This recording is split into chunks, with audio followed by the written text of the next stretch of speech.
Terre de brume, de quoi ça parle? D'abord, il faut savoir que c'est une saga qui est en 2 tomes et qui est d'ailleurs terminée, comme vous pouvez le voir ici. Elle est parue donc chez Rajo. C'est une saga donc de fantasy. C'est un récit d'aventure qui se situe en fait dans un monde post-apocalyptique.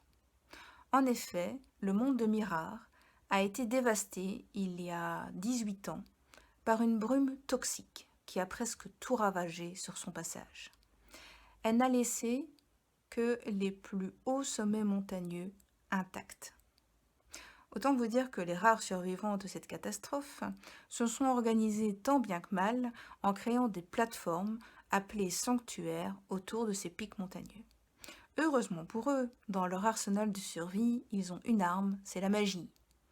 La magie en fait sur Mirror est déterminée par les 4 éléments.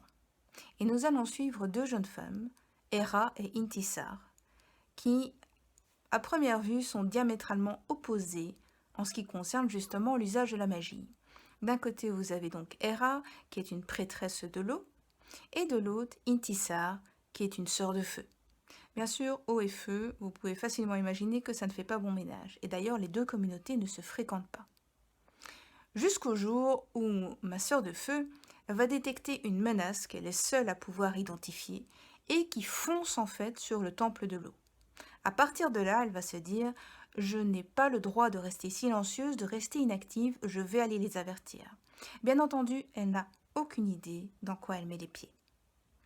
Et je signale d'ailleurs que concernant donc cette saga Terre de brume, vous aurez donc le plaisir de pouvoir la redécouvrir, non pas en tant que roman cette fois-ci, mais bien en tant que podcast, puisqu'elle va être adaptée dans normalement le second semestre 2020 par une chaîne de télévision belge qui s'appelle donc la RTBF.